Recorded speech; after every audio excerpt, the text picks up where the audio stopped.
Champions লিগের quarter ফাইনালে Real মাদ্রিদকে ঘরের মাঠে 4-3 গোলের ব্যবধানে হারিয়ে সেমিফাইনালে উত্তীর্ণ হলো কিন্তু বায়ার্ন মিউনিখ। প্রথম লেগে রিয়ালের মাঠে বায়ার্ন কিন্তু 2-1 গোলের ব্যবধানে জিতে আসে, তাই আগে থেকেই তাদের একটা অ্যাডভান্টেজ ছিল। আর এই ম্যাচে তারা 4-3 গোলের ব্যবধানে জিতল, অর্থাৎ দুই লেগ মিলিয়ে ওভারঅল 6-4 গোলের ব্যবধানে কিন্তু এগিয়ে থেকে বায়ার্ন মিউনিখ সেমিফাইনালে কোয়ালিফাই করলো। দ্বিতীয় লেগের এই ম্যাচের শুরুতে 1 মিনিটের মাথায় আর্দা গুলারের এক গোলে এগিয়ে যায় কিন্তু রিয়াল মাদ্রিদ। পরবর্তীতে বায়ার্ন মিউনিখের ফুটবলার পাভলোভিচ কিন্তু অসাধারণ একটি গোলের মাধ্যমে 1-1 গোলে সমতা আনে। পরবর্তীতে 30 মিনিটের আগেই আর্দা গুলার আরও একটি অসাধারণ গোল করার মাধ্যমে 2-1 গোলে এগিয়ে যায় রিয়াল মাদ্রিদ।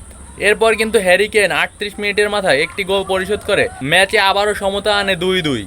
এর পরবর্তীতে প্রথম হাফের শেষের দিকে রিয়াল মাদ্রিদের সুপারস্টার ফুটবলার কিলিয়ান এমবাপ্পে তিনি কিন্তু একটি গোল করলে 3-2 গোলে এগিয়ে থেকে রিয়াল মাদ্রিদ বিরতিতে যায়।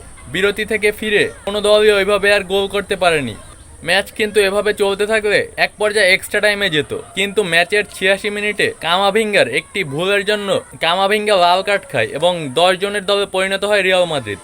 আর সেই সুযোগটাই ভালোভাবে কাজে লাগায় বায়ার্নের ফুটবলার লুইস ডিয়াস। তিনি 89 মিনিটে অসাধারণ একটি গোল করে 3-3 সমতা আনে এবং পরবর্তীতে যোগ করার সময়ে মাইকেল ওলিসে একটি গোল করলে 4-3 গোলের জয় নিয়ে মাঠ ছাড়ে কিন্তু বায়ার্ন মিউনিখ।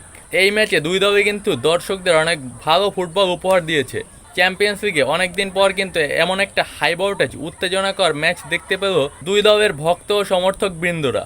আর এই ম্যাচে বল পজিশনে বায়ার্ন মিউনিখ কিছুটা এগিয়ে থাকলেও গোলে শর্ট অন টার্গেটে দুই দলই বেশ কাছাকাছি অবস্থানে ছিল। আর বায়ার্ন মিউনিখ সেমিতে উত্তীর্ণ হওয়ার পরে তারা চ্যাম্পিয়ন হওয়ার দিকে এক ধাপ এগিয়ে গেল। অন্যদিকে রিয়াল মাদ্রিদ তাদের ডিফেন্সিভ লাইন আপে আরেকটু উন্নতি করলে হয়তো পরবর্তী মৌসুমে তারা যথেষ্ট ভালো পারফরমেন্স করতে পারবে।